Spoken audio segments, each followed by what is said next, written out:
လာပေါင်းနဲ့ခါချောင်းပြည်စုံနိုင်ကြပါစေလို့ဥစွာပနာမနှုတ်ခွန်းဆက်သလိုက်ပါတယ်ကျွန်တော်တို့ KB ရှားထက်အောင် YouTube channel ကနေပြီးတော့ကျွန်တော်ပြည်သက်အားလုံးကိုပြန်လည်ပြီးတော့ကြိုဆိုလိုက်ပါတယ်ကျွန်တော်ဒီနေ့မှာတော့ကျွန်တော်ညီကိုတွေဝါသနာရှင်ညီကိုတွေပေါ့နော်ဒါတက်တဲ့လူတွေအတွက်ကတော့ကျွန်တော်တို့မဟုတ်ပါဘူးဝါသနာရှင်ညီကိုလေးတွေအတွက်ကျွန်တော်တို့ဒီ CD8 3000စတိုင်ရိုင်လေးပေါ့နော် CD8 3000စတိုင်ရိုင်လေးကိုကျွန်တော်ကနေပြီးတော့တင်ပြပေးမှာဖြစ်ပါတယ်ဒီဗီဒီယိုလေးနဲ့တင်ပေးမယ်ပေါ့နော်အဲ့တော့ကျွန်တော်တို့ Messenger မှာလည်းခဏခဏလာပြီးတော့တောင်းထားတယ်ဟိုတင်ပြဖို့ပေါ့နော်တယောက်ချင်းစီကိုကျွန်တော်တို့ပြနေမယ်ဆိုရင်အဆင်မပြေလို့ပေါ့နော်အဲ့တော့ဒီမှာစတိုင်ရိုက်တော့မယ်ဆိုရင်ကျွန်တော်တို့ user style 294ရနေပြီးတော့343အထိရှိပါတယ်အဲ့တော့ကျွန်တော်တို့ဒီမှာ294မှာကျွန်တော်တို့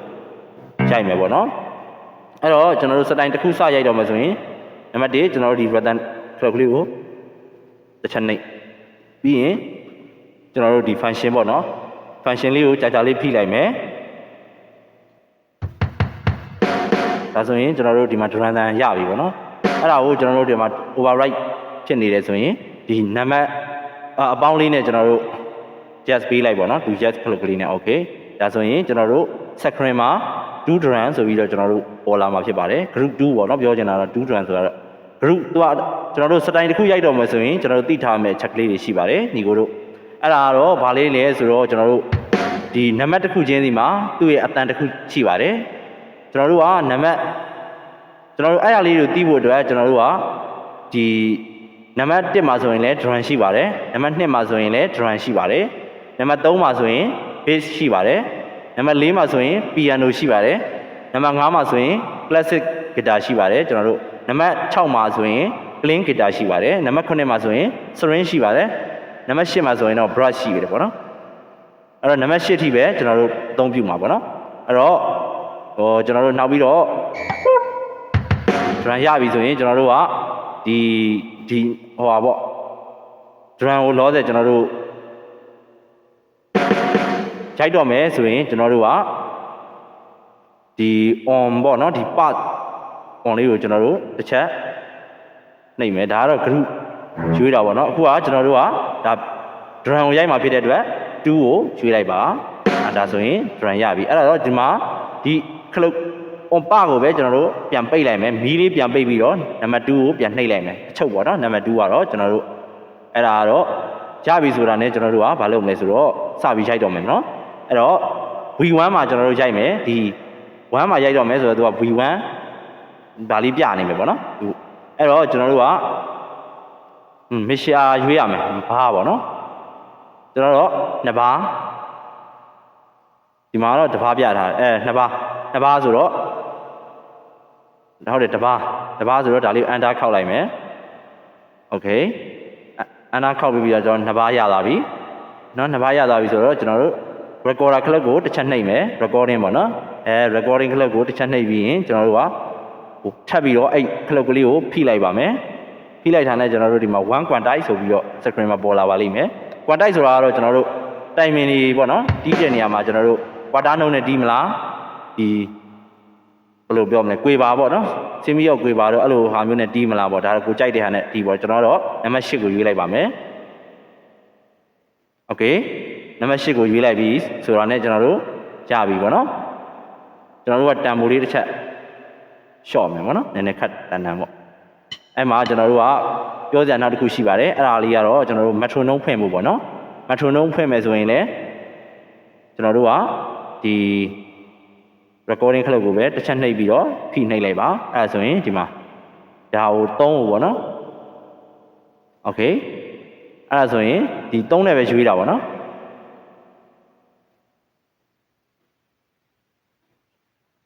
အဲ့ဒါမှပြန်ဖိဒါလေးကိုဒီအပေါင်းခလုတ်ကလေးကိုနှိပ်လိုက်တာနဲ့ကျွန်တော်တို့ metronome ကို on လိုက်ပါပြီခဏ quantite ဆိုတာကတော့ကျွန်တော်တို့လက်တွေမညီရင်เนาะလက်တွေမှာတီးတဲ့ဒီ drum တီးတာတွေမညီရင်ဆက်က auto ညှိပေးတာเนาะအဲ့တော့ကျွန်တော်တို့ကကြိုက်မယ်2 3 4က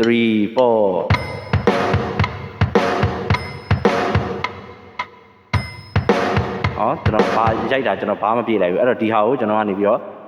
ပြန်ဖြတ်မယ်ပေါ့နော်မညီတဲ့အတွက်ကျွန်တော်တို့ပြန်ဖြတ်မယ်ဆိုရင်ကျွန်တော်တို့ဒီ register ရှစ်လုံးနဲ့ကနံပါတ်2လုံးနံပါတ်2လုံးကိုနှိပ်မယ်ပြီးရင် enter ကိုနှိပ်ဒီနံပါတ်6 enter ကိုနှိပ် ပြီးတာနဲ့ကျွန်တော်တို့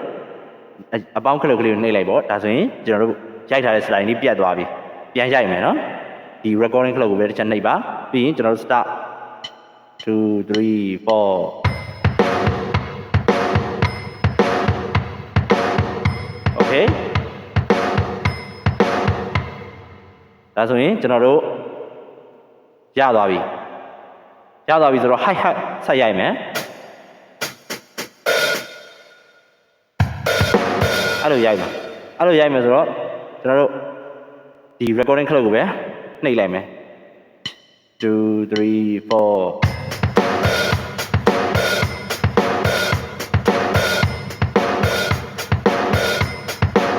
အဲ့တော့ကျွန်တော်တို့ drum ကိစ္စအောင်မြင်သွားပါပြီဆိုတော့ကျွန်တော်တို့ကဒိုမီဆိုဖြစ်တဲ့အတွက်ကျွန်တော် bit ထည့်မယ်ပေါ့နော် hello အဲ့တော့ okay အဲ့တော့ bit ထည့်မယ်ဆိုတော့ကျွန်တော်တို့ကဒီမှာခုန on back ခလုတ်ကိုပဲတစ်ချက်နှိပ်ဖိမယ်ဖိနှိပ်ပြီးရင်တစ်ချက်မီးဖွင့်လိုက်မယ်ပွင့်သွားပြီမီးနီလေးပွင့်သွားပြီဆိုရင်နံပါတ်3ခလုတ်ကိုရွေးလိုက်ပါ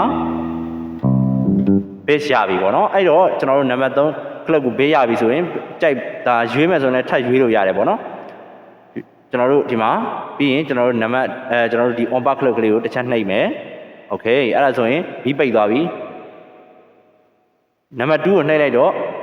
ဒီမှာပြောင်းလို့ထပ်ပြောင်းလို့အတန်ကြီးပြောင်းလို့ရတယ်အဲ့ bit မကြိုက်ဘူးတခြား bit နဲ့ပြိုက်ချင်တယ်ဆိုရင်လည်းလေအဲ့တော့ဒီမှာကျွန်တော်နောက်တစ်ချက်ထပ်နှိပ်မယ်ဆိုရင် volume ပေါ့နော်အဲ့ဒီ volume 100ပေါ့နော်အဲ့တော့100နဲ့ပဲကျွန်တော်ရိုက်လိုက်မယ်နော်ထပ်ပြီးတော့ထက်ချဲ့ခြင်းလဲဆိုရင်လည်းဒီအပေါင်းခလုတ်ဒါမှမဟုတ်ကာတာမုံနဲ့လှည့်ပြီးတော့ရွှေ့လို့ရတယ်နော်โอเคအဲ့တော့ကျွန်တော်ကနေဒီ recording ခလုတ်တစ်ချက်နှိပ်လိုက်မယ်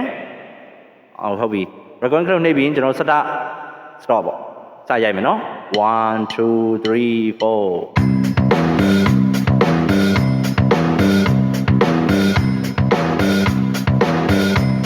ဒါဆိုရင်ကျွန်တော်တို့ရိုက်ထားတဲ့ဒိုမီဆို base ရပါပြီကျွန်တော်တို့အဲ့ဒါလေးကိုပြန်ဖွင့်ကြည့်မယ်နော်ဒီမှာဒီဟိုပါပေါ့အကွန်းလေးကိုတစ်ချက်နှိပ်ပြီးရင်ကျွန်တော်တို့ start နဲ့ပဲဖွင့်လိုက်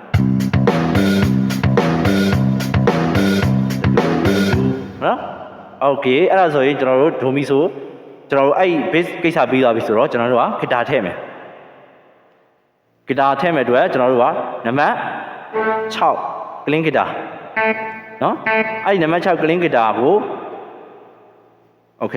ကျွန်တော်တို့ဒီ on ပါပဲပြန်ပိတ်လိုက်ပြီပြီးရင်ကျွန်တော်တို့နံပါတ်2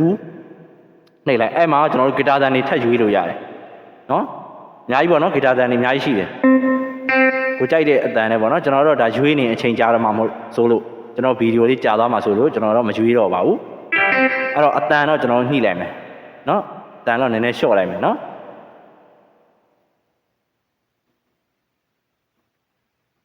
โอเคအတန်လျှော့လိုက်ပြီဒီမှာအဲ့နံပါတ်2ကိုပဲထပ်နှိပ်လိုက်ရင်ကျွန်တော်တို့အတန်လျှော့ပြီးသားကျွန်တော်တို့အတန်ဘော်လူးနေရာကိုရောက်သွားမယ်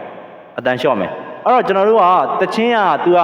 ဥမာပေါ့ဒိုမီဆိုတချင်းဆိုပြီးမှကျွန်တော်တို့ကတချင်းက F key ဖြစ်နေလို့ကျွန်တော်တို့ကနေပြီးတော့ guitar chord ကိုသို့မဟုတ် bass chord ကိုကျွန်တော်တို့ F key နဲ့ရိုက်မယ်လို့မလုပ်ပါနဲ့အဲ့ဒါဆိုရင်ကျွန်တော်တို့ထွက်လာတဲ့အတန်ကြိုးကြောင်တွေဖြစ်သွားပါလိမ့်မယ်ဘယ်အတန်နဲ့ပဲဘယ်တချင်းဘယ် key ပဲရှိကျွန်တော်တို့ကနေပြီးတော့ C နဲ့ပဲရိုက်ရမှာဖြစ်ပါတယ်ပေါ့ရိုက်မယ်ဆိုရင်လည်းဒီ clean guitar အဲ့ဟာရိုက်တော့မယ်ဆိုရင်လည်းသူကီးကကျွန်တော်တို့ G key ဖြစ်နေလို့ကျွန်တော်တို့ကဒီမှာ G ကိုကင်ပြီးရိုက်တာလို့ပါလို့အဲ့လိုမလုံးမိပါစေနဲ့အဲ့ဒါဆိုရင်ကျွန်တော်တို့ဒီကထွက်လာတဲ့အတန်တွေကအောက်တက်ခဲ့အတန်တွေဖြစ်သွားပါလိမ့်မယ်เนาะကျွန်တော်တို့ G ကိုင်ရင်လည်း G အတန်မထွက်တော့ပါဘူး C ကိုင်ရင်လည်း C ကိုင်အတန်မထွက်တော့ဘူးပေါ့เนาะကြောင်တောင်တွေဖြစ်သွားတတ်ပါတယ်အဲ့တော့ကျွန်တော်တို့ကဒါလူရင်းတူရှင်းလေးပြရတာမလို့ဒီကိုတွေကနေပြီးတော့ဒီဗီဒီယိုလေးကိုဒေါင်းပြီးတော့တေချာကြည့်ပါအဲ့တော့ကျွန်တော်တို့ clean guitar ရိုက်မယ် okay ဒီ start stop recording နှိပ်ပြီးပြီဆိုတော့ start stop နဲ့ဆက်သွားမယ်1 2 3 4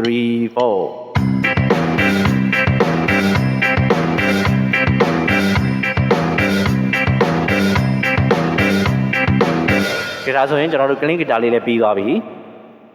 clean guitar လေးလည်းပြီးသွားပြီဆိုတော့နားထောင်ကြည့်အောင်နော်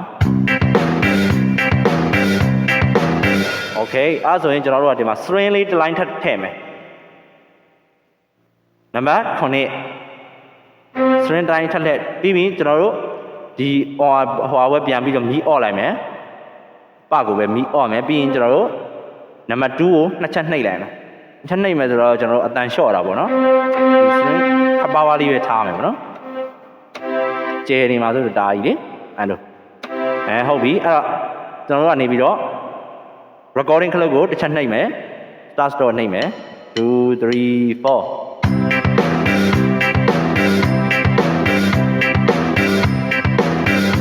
okay အဲ့ဆိုရင်ဟောဖြစ်သွားပြီရပြီပေါ့နော်အဲ့တော့ကျွန်တော်တို့ကနေပြီးတော့ဒီဥမာပေါ့ဗျာစာဥတို့ဘာလို့ရိုက်ချင်တယ်ဆိုရင်ကျွန်တော်တို့ကတီအဲ့ဒီဟာကိုကျွန်တော်တို့ကဘားကိုအရင်တွက်လိုက်ပါဒီဘယ်နှဘားရှိတယ်ကျွန်တော်တို့ဒီ intro မှာပေါ့နော်ဒါကတော့ကျွန်တော်လက်တွေ့တော့ကျွန်တော်ရိုက်တော်ပြတော့နောက်ဗီဒီယိုမှာကျွန်တော်တို့အလင်းတင်တော့ကျွန်တော်ရိုက်တင်ပေးမယ်ခုကတော့ကျွန်တော်တို့ဟိုအချိန်ဟိုမဖြစ်မှာဆိုလို့ပေါ့နော်တအားကြီးလည်းရှည်သွားမှာလည်းဆိုတယ်အဲ့တော့ကျွန်တော်တို့ဒါဆိုရင်ကျွန်တော်တို့ဒီ V1 ကိစ္စပြီးသွားပြီအဲ့တော့ကျွန်တော်တို့ထွက်ပြီးနန်းကြည့်မယ်အပြင်ရောက်သွားပြီနော်စတိုင်နှစ်ကိုလေးကျွန်တော်တို့ဒီဟာကိုဒီလိုနှိပ်ကြည့်မယ်နော်ကျွန်တော်တို့ဟိုအကုန်းဖွင့်ရမယ်ဟုတ်ပြီ